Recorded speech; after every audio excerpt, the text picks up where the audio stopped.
Qué gusto poder platicar nuevamente con la titular de la Secretaría de Desarrollo Territorial, Agrario, Urbano y de lo que se imagine, Rosario Robles. ¿Cómo está, secretaria? Qué gusto. Muchas gracias, Jaime. Muy buenos días. Aquí platicando. Qué gusto. Rosario, nos interesa mucho todo lo que está sucediendo alrededor de la SEDATU por el gran tema que existe alrededor de las zonas urbanas, lo que representa y el reto que hay para que la gente tenga calidad de vida. Hemos visto que hay personas que hacen de 2 a 4, 6 horas de su vida para llegar a su trabajo, regreso.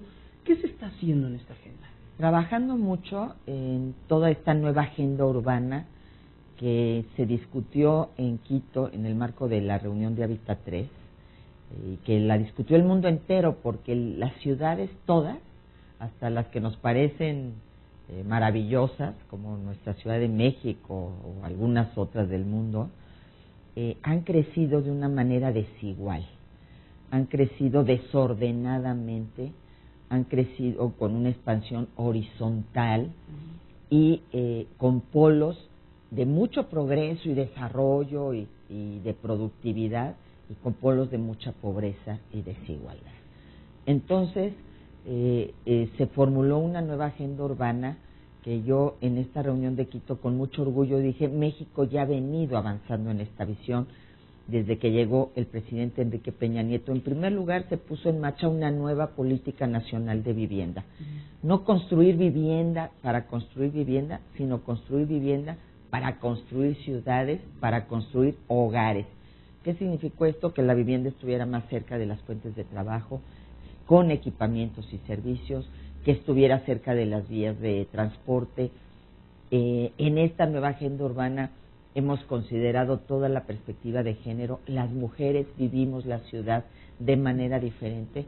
No puede ser que nuestra vivienda esté a 2 horas de nuestro trabajo, porque eso significa que todo el día dejamos solos a nuestros hijos, y esto es para nosotras una inseguridad, un temor, una angustia permanente. Entonces tenemos que pensar que las mujeres que están trabajando y que al mismo tiempo siguen haciéndose cargo de la familia estén cerca la vivienda del centro de trabajo, que la movilidad en las mujeres es diferente, porque las mujeres no vamos de la casa al trabajo y del trabajo a la casa, vamos de la casa a dejar a los niños, de los niños al trabajo, del trabajo al súper, del súper a recoger, en fin, todo esto forma parte de esta nueva agenda urbana que está planteando redensificar nuestras ciudades, que está planteando que deben de ser ciudades incluyentes, compactas, seguras, resilientes, y para esto ya se hizo una reforma muy importante y una nueva ley general de asentamientos humanos. La que teníamos databa de hace 40 años, es decir, ya no tenía que ver, ¿no?, con no traía ni temas de protección civil, digamos, para que nos demos cuenta. Ya había pasado el 85 y todo, y sin embargo no tomaba nada de esto, porque era otro México.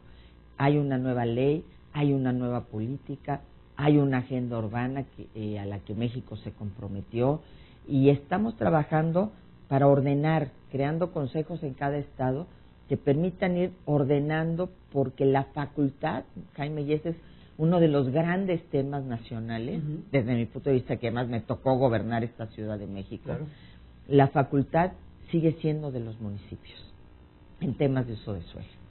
Y entonces tienes zonas metropolitanas conformadas por varios municipios, y un municipio decide una cosa, otro municipio decide la otra. Aquí ya no construyes vivienda, pero una calle después sí se construye. Entonces tiene que haber una visión metropolitana, un paso arriba que te permita ver todo el bosque y gestionar la metrópoli, no el municipio, no la parte de la metrópoli, sino toda la metrópoli con los mismos criterios. Pero ¿cómo generar esos criterios o cómo generar esas líneas de trabajo? Porque usted lo está diciendo, secretaria, usted encabeza este esfuerzo, pero hay líneas conductoras que no se pueden manejar desde la SEDATU. Por ejemplo, los permisos, por ejemplo, el tema de la movilidad o del transporte.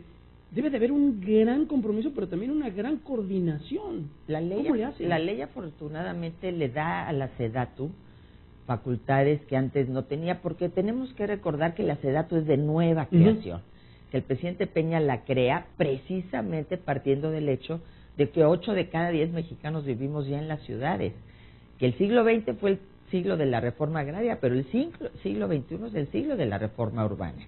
Entonces se crea la SEDATU y hay que ir de alguna manera ajustando la legislación para que la SEDATU tenga estas competencias de planeación y de política nacional, porque se abandonaron las políticas nacionales de desarrollo urbano y metropolitano. Se dejó que esto fuera un tema local y no hubo un eje rector, que es el que estamos tratando de recuperar.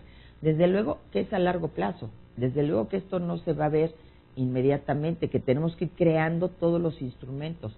Por ejemplo, estamos trabajando con planes de desarrollo metropolitano. Puedo poner la zona metropolitana de Guadalajara, que es un ejemplo en esto, que tiene un plan de desarrollo metropolitano, no de Guadalajara, Zapopan, Tonalá, no, metropolitano. Guadalajara, de los fondos metropolitanos, invertía el 100% para automóvil. Ahora invierte el 80% para transporte público masivo y bicicleta y solo el 20% para automóvil. Es decir, empieza a haber cambios, pero son cosas que vamos a ver no en lo inmediato algunas, sino son procesos que se tienen que ir gestando y los veremos en el mediano plazo. México y la agenda de desarrollo urbano se enfoca o está aprendiendo de otros ejemplos de lo que está sucediendo en el mundo, o queremos hacer nosotros lo propio y que el mundo también camine. ¿Cómo se trabaja? Estamos en mucha comunicación porque el mundo entero, y fue algo de Quito, la gran desigualdad de las ciudades. ¿Por qué? Porque tenemos asentamientos humanos en las periferias en condiciones muy precarias y tenemos estos grandes corporativos en las ciudades. Entonces esta desigualdad, esta polarización genera mucha violencia y genera mucho resentimiento. Y tenemos a nuestras clases medias cuyo movilidad o desarrollo que se había venido dando de repente se estancó y se han ido haciendo más precarias sus condiciones. Entonces todo esto es discusión del mundo, de Nueva York, de París, de Madrid, de Tokio, de México, es decir, de las grandes ciudades del mundo. Y un eslogan que a mí me encantó ahí en Quito fue el de que nadie se quede atrás, que hoy el gran tema es que nadie se quede atrás, que nadie se quede afuera, que las ciudades sean otra vez concebidas como bienes públicos. Esto es algo muy importante. ¿Qué quiere decir esto? Como propiedad de nosotros, los que las habitamos, no de quienes van a desarrollar un complejo de vivienda o de edificios y que ellos decidan el uso del suelo y paguen por eso o haya corrupción para que esto se dé, sino que en la medida que nos apropiemos de la ciudad, estas situaciones se puedan impedir. Un ejemplo muy importante, yo creo, de lo que podemos aprender es que aquí en la Ciudad de México, cuando se pretendió sobre una vía pública hacer un corredor privado, que era el de Chapultepec, la gente se opuso y dijo que no. Entonces, aquí los ciudadanos tenemos que apropiarnos de nuestras ciudades y empezar a decir, esto no y esto sí, que esto es algo muy importante. Estamos platicando con Rosario Robles, secretaria de la Secretaría de Desarrollo Agrario, Territorial y Urbano, la SEDATU. Secretaria, habló de la mujer. ¿Qué se está trabajando? En particular, ¿cuáles son las líneas de acción en las cuales la SEDATU está poniendo énfasis para generar mejores condiciones para la mujer, equidad de género? ¿Ahí qué se está haciendo? Bueno, varios programas que tiene la SEDATU. En primer lugar, acceso a la vivienda. Nosotros digna, el cuarto rosa, ¿no? Bueno, para empezar el cuarto rosa, pero también la vivienda. Es decir, hemos entregado más de 600,000 viviendas a mujeres.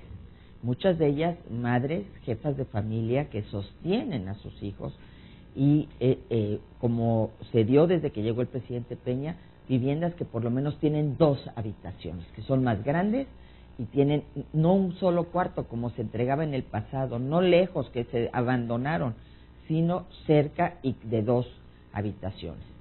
Segundo, el cuarto rosa, que es ampliación de la vivienda cuando la gente vive amontonada. En hacinamiento es el término científico, amontonados. Cuando vivimos 6, 7, 8 en un mismo lugar y la recámara es cocina, comedor y todo. Entonces, el cuarto adicional permite ampliar el espacio de la vivienda y le puso el presidente cuarto rosa porque este cuarto adicional permite que ahí estén las niñas y las jovencitas, que ellas crezcan seguras, crezcan protegidas. Hemos hecho más de 300,000 cuartos rosas en esta administración. Es un programa del presidente Enrique Peña Nieto, no existía antes. Tercero, el tema de las ciudades seguras para las mujeres. Las mujeres tenemos miedo de estar en la calle, las mujeres no queremos salir en la noche, las mujeres nos sentimos amenazadas, sentimos que nuestros hijos tienen riesgos, y entonces hacemos caminatas nocturnas junto con la Secretaría de Gobernación, con el secretario Miguel Osorio, en lugares muy inseguros, en la noche, en las mismas condiciones que las mujeres, y con ellas identificamos los puntos de riesgo y los puntos de conflicto, y a partir de ahí hacemos una intervención desde el punto de vista de la seguridad, que es lo que lleva la Secretaría de Gobernación, y la prevención, y desde el punto de vista urbano, iluminación, rescate de la imagen urbana, pavimentación, que haya banquetas amplias, que haya espacios públicos, deportivos, centros que permitan la cohesión social y la convivencia pacífica. Entonces este programa también está siendo muy exitoso, porque estamos rescatando lugares en los que había estas condiciones de violencia desde una lógica de prevención, desde una lógica de dignificación y de seguridad para las mujeres. ¿Y para los jóvenes? Igual, es decir, estos espacios, estos rescates tienen que ver mucho con niños, niñas y jóvenes. Es que las mamás son precisamente las que saben dónde está la pandilla, los riesgos que están corriendo sus hijos. Claro. Entonces, todas estas intervenciones pues aterrizan mucho en nuestros jóvenes y en nuestras mujeres y niños y niñas. Pero para los jóvenes también tenemos toda una política especial de vivienda. Los jóvenes no accedían a la vivienda. Sí, era complicado, ¿no? Tenemos un programa de vivienda joven que hemos hecho con el INJUVE y hemos entregado más de 700,000 viviendas también a jóvenes menores de 29 años, que gracias al subsidio que da el gobierno de la República, un chavo que tiene su primer trabajo, que cotiza en el Infonavit, como le damos este subsidio de a veces de hasta 80,000 pesos, pues se queda pagando una hipoteca de 800 pesos que le hace muy accesible tener ya ese patrimonio. Y pues ahora nuestras hipotecas ya no son variables. Por ejemplo, ahora que vivimos una condición económica difícil por lo internacional, pues no creas que pasa como en el 94, que de repente debías 20 veces la casa. No, son tasas fijas, ahí no te sube nada, van a seguir la gente tranquilos pagando lo mismo, y esto es bien importante. ¿Y con la banca y cómo caminan? ¿Con financiamiento y todo? ¿Se reúnen con la ABM? Claro, todo el tiempo trabajamos. Yo quiero decir que todo este periodo, sobre todo que a mí me tocó estar en Sedatu, que Luis Robles Miaja fue el presidente de la Asociación de Bancos de México, trabajamos en muchos productos conjuntamente que permitieran que la banca aumentara de manera muy importante los créditos a la vivienda. Se había desplomado el crédito bancario a la vivienda, hoy es su crédito más importante, casi el 60% del crédito que otorgan es a la vivienda, pero con una ventaja, Jaime, que aquí, gracias a la reforma financiera del presidente, hay una competencia feroz en las bancas. Sí, los bancos compiten durísimo. ¿Por qué? Porque ahora tú estás en un banco y llega el otro y te dice, oye, te voy a bajar la tasa de interés, ¿no? Exactamente, ya me puedo cambiar y te doy estas condiciones, y si renegocias tu crédito, en lugar de 20 años ya en 10 lo vas a terminar de pagar, y me cambio a la otra banca, ya puedo cambiarme. Entre ellos están compitiendo. Entonces esta competencia nos ayuda mucho a nosotros, a los que estamos comprando una vivienda, porque no nos aumentan indiscriminadamente las tasas de interés, porque tratan de darnos el mejor producto para hacernos clientes de ese banco, y entonces esto está ayudando mucho en materia de vivienda. Y Infonavit, por último, también se trabaja ahí en conjunto, ¿no? Absolutamente, nosotros somos cabeza de sector. Y quiero decir algo muy importante de Infonavit y Foviste, Jaime. En la administración del presidente Peña son instituciones que tienen más de 40 años. En la administración del presidente Peña, 1 de cada 4 créditos de Infonavit se han entregado en tan solo 4 años.